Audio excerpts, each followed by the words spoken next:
leaders. I knew many speaking out, Malcolm X. I knew Malcolm X. I knew his stridency, and I knew Martin Luther King very well. But they didn't start on a discord. You seem to start on a discord. Why? I beg your pardon. You don't think so? No, of course. There was discord with Malcolm. There was discord with Martin. There was discord with W.E.B. Du Bois. Everybody that attempts to tackle the problems between black and white don't start peacefully. They start with the discord trying to produce harmony. Then maybe the anti-Semitism got off on the wrong rung. Or the right, was it your intention? How did that start? It started with my trying to protect Jesse Jackson after 100 real threats were against his life.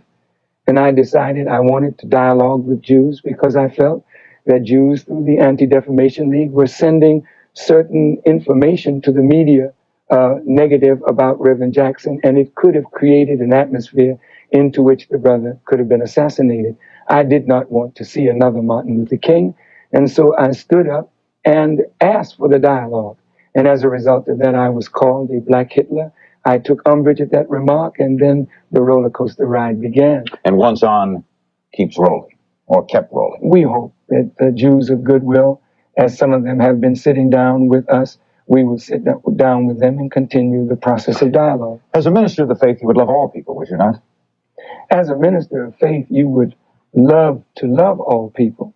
But the scripture says you can't serve two masters. You have to love one and hate the other. You can't serve God and mammon too. One has to be worthy of love. And to be worthy of love and to engender love is to obey the will of God, and that is what produces love in us for one another. Does your faith believe that all people are created equal? When you say created equal, what do you mean, sir? That all babies are equal under the law, that they are entitled to health and good fellowship, that they are entitled to love and good feelings, that they are entitled to a life that is their own. White, black, yellow. All babies are born equal. The process is equal. And their mothers carry them 9 months with fainting and pain, and the pain for a white woman, a black woman, a brown woman, they're all the same. However, what stimulus goes into the makeup of that white child, that black child, that brown child after the child is born? What kind of environment will these children grow up into?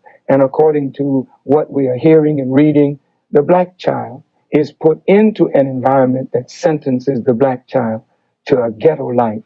And they are saying, according to their statistics, that blacks will never, at the present rate, reach parity with whites. Now, do you feel the same about Jews who had that ghetto life in England, Irish who had potato and famine in Ireland, Chinese with too many in the families, and hardship in China? Do you feel the same about them?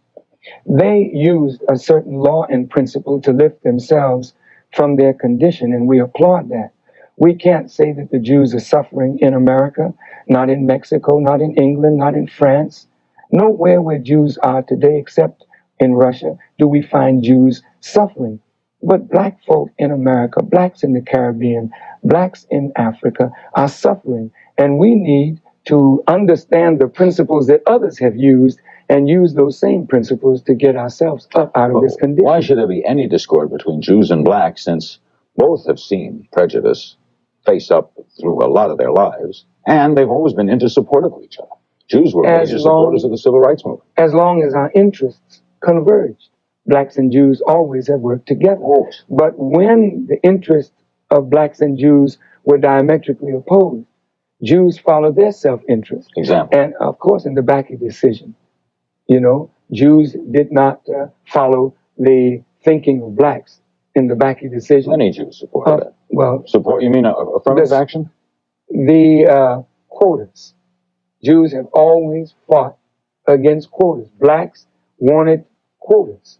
So whenever our interests didn't converge, we followed our self-interest. But there were some political differences. They weren't racial differences. Those weren't Jews saying we may have a difference of quota, therefore I hate blacks. Well, neither are we saying. Right. So then why should there be any discord between the Jew and the black? Well, look, the relationship between blacks and Jews is not the best relationship. It has not been. Otherwise, blacks and Jews would not be meeting around the nation trying to find out what went wrong with the relationship. Louis Farrakhan did not end the relationship between blacks and Jews, but after the death of Martin Luther King and the breakup of the civil rights movement, many Jews who were the strong supporters of the civil rights movement and civil rights organizations began to follow their own concerns, and the civil rights organizations began to die from lack of attention, lack of support from within.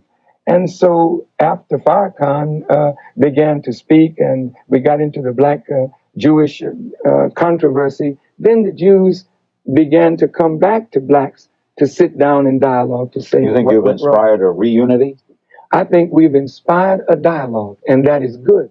We're not against blacks and Jews having a relationship, but what we want is a new relationship, not a relationship structured on a master-slave kind of relationship. We want a relationship structured on equity and justice based on mutual respect. What did you think of what happened in Israel today? They overthrew the conservative government, overthrew peacefully in the Knesset, and installed the more liberal who are looking to sit down with the Palestinians. Well, I think it may be a step in the right direction. I was shocked to see the other day that Mr. Baker was there and there were signs out calling Mr. Baker an anti-Semite. And of course, it reminded me of picket signs around my venues wherever I go to speak. And since Mandela has embraced Arafat, there are those that are calling Mandela anti-Semitic. And I think that what those Jewish leaders need to do, we really need to be careful of how we use words, because anti-Semitic today means if you're critical of Israel, you become an anti-Semite. And in today's paper, here is a brilliant Jewish writer who called Zionism actually Satanism. I can't recall his name, but it's in the Chicago Sun-Times today. Israel's a democracy. They debate it all the time. They threw out the leadership today and put in a new one. And again, in the paper today, it said that, of course, Israel has no state religion. So Judaism is not the state religion of Israel. Coming right back to what I said 5 years ago when they criticized me, saying I was talking about Judaism. I never mentioned Judaism. And now, today, they're saying Judaism is not the state religion of Israel. I think so Farrakhan is really not an anti-Semite. We might clear it up with a simple question. Sure. How do you feel about Jews? Now, you know, there are many Jews that I admire and greatly respect. Jews have done marvelously well coming from the conditions that they've come from. My problem is not with the Jews that have done marvelously well and are moral and righteous. Our problem is with those who feel somehow threatened by Louis Farrakhan, by a black man who is not controlled by white people, who speaks the truth as he sees it and believes it for the good of our people. But you could say that about Chinese and Irish and Italian people. You like those who have done very well and are maybe angry with those. Of course. So what is the separate? Why do Jews keep coming up in the dialogue? I think it's because if I make a statement or someone asks a question and I answer about Jews, then the Jews become the whole topic. We're here talking about a most serious problem, not the problem of Jews, because Jews are doing fine in America. But here you have 30 to 40 million black people who are called a permanent underclass and who have become the Achilles heel of this nation. And I'm afraid if sincere and serious people don't sit down to map out a just solution to this problem, America might go the way of ancient Egypt, Babylon, and all of those other countries who did not address the problem. Is that a revolution? It could be. Let's take some calls for Louis Farrakhan. Los Angeles, hello. Yes, Mr. Farrakhan, my question is to you. Why do you feel that blacks are the superior race? On the contrary, blacks in America have been in quite an inferior position and condition, and we remain that way today. But what you think as a superior is that your own scholars admit that white people come from black people. And that means that if we can produce you and you cannot produce us, then genetically we are superior in that we are your producer, not you White ours. people come from black people? Oh, yes, sir. We are your father and your mother, and that is a fact. And where do black people come from? We come from the originator of the heavens and the earth. Who is black? Huh? He is black, or she is black. Oh, I don't say the color of the originator. Well, why would color make any difference anyway? Well, you all have made it a difference. It didn't make a difference until white folk made it a difference. Carrie, South Carolina, hello. Yes, Mr. Farrakhan, will you take back your comments and refute that Judaism is a gutter religion? I never said that. I never said Judaism was a gutter religion. I said that the practice of Israel was dirty toward the Palestinians, and it remains that way today. That was a political statement about the actions of a government. That's right. Not about a people. That's right. And what did you say about Hitler, so we could clear that? You did not call him a great man? Yes, I did. Call him. I said Hitler was great, but I said he was wickedly great. Now, white people who study the dictionary, after all, English is not my language. You all taught me English, and you know that great is an adjective. It does not necessarily mean good, except in a colloquial sense. They had a great earthquake down in Mexico in 1985, 8.1 on the Richter scale. It's called great, but it wasn't good. The devil is great. Yes, but not good. We'll be right back with Minister Louis Farrakhan. Minister Farrakhan, do you still favor a separate black state? I think that blacks are already separate, and the condition is so terrible that the Kerner Commission said that if by 1985 meaningful integration had not come about, and in the cities there was approximately 21.5 million people, which they projected it would be, that integration would be totally impossible.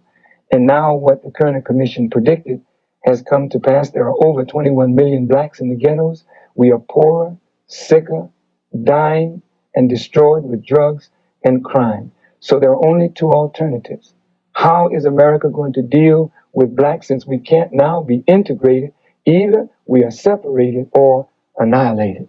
And the annihilation part is a very dangerous, dangerous probability. I think we ought to talk about separation. You don't think there's a concentrated effort to annihilate, did you? According to the scriptures, and being Jewish, you know that Pharaoh had a plan against the children of Israel because they were multiplying, and he feared that they might join on to an enemy and come against him. So he said, let's deal wisely with them. And so they came up with a plan to kill all boy babies and spare the female. Now that was the Pharaoh of that day.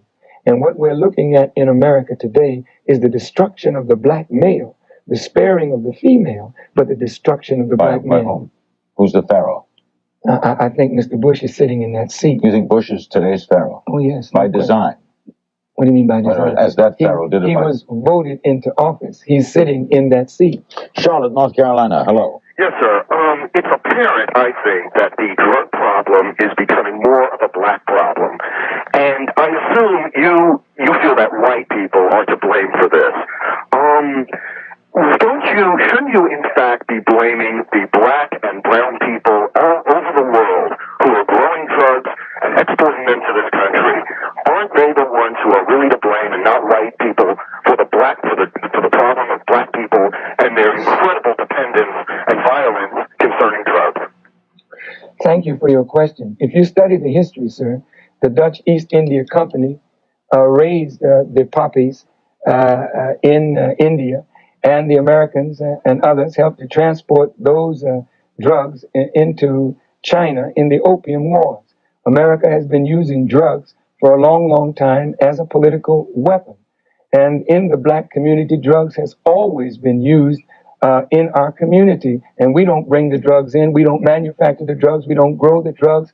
80% of the chemicals used to make the crack are from the United States. They're shipped down into South America and then shipped back into this community. And I think you're wrong, sir. There are between 76 and 87% of the drugs now used in America are used by white people. So you have a very real drug problem, not only in the black community, but it has become the scourge of this nation. We go to Tidewater, Virginia. Hello. Louis, your credentials as a peacemaker are not very good in view of the strife and division that you created in your own black Muslim community. I understand that your group is much smaller than the group headed by the son of Elijah Muhammad, whom you split away from. If you can't promote unity among your own fellow black Muslims, how are you going to promote it among Christians and Jews? I got to take a break in 30 seconds. I've got to say that's a very hypocritical thing. Martin Luther pulled away from the Catholic Church, and they pulled away from the Greek Church, and you all have been pulling away from each other for years. How dare you, in that hypocritical way, say that we can't have honest differences? Imam Warifuddin and I have an honest difference, but we are brothers, and we respect each other. Let's take a break. That's more than I can say for you. Lebanon, Pennsylvania. Hello. Good evening, Larry. And my question to Mr. Farrakhan is, what advice would he give the thousands of white Americans like myself who have been discriminated against because of affirmative action? You know, anytime someone has helped to build your country and has been set at naught, worked for 300 years for no pay, and actually became voluntary servants after they were so-called set free. And here's a present generation of whites who really don't know what happened to us and why we have suffered as we've suffered, but you are not willing to suffer one little bit of privation to see a segment of what you call your own American citizenry come up to par. And that's why we say separation is the answer, because it appears that we will never reconcile our differences as long as you don't want any pain, but you've accepted all that our slave labor has caused you to have. I consider myself a man that is passionately concerned for the pain and suffering of my people. I don't consider that racism, nor would I condone putting another human being at a disadvantage to make my people advantage. Wilburn, Massachusetts. Hello. Yeah, I'd like to know what the guest thinks about the origin of the AIDS virus. Does he think that it was here all the time, or does he think it was created by the defense industry and was, as the Washington Post reported about 2 years ago in February, created by the defense... AIDS. I do feel, according to what I have read, it is a manufactured virus. It's not a natural virus. I don't know who, but in an article that's called Who, it says it was manufactured by the World Health Organization right out here in Virginia. So for what purpose? For the purpose of decimating human beings. And we blacks suffer from this AIDS virus more than anyone else. Last call, Calgary, Alberta, Canada. Hello. Hi, I would like to ask your guest tonight why it is that he compares his people to the Jews. When the Jews were in the ghettos, they climbed their way out, and now they're integrated into society, although they had prejudice against them. And we covered that earlier. Of course, the Jews the Jews climbed their way out. First of all, you've had Moses and all of the prophets. You have an advantage. You have divine guidance.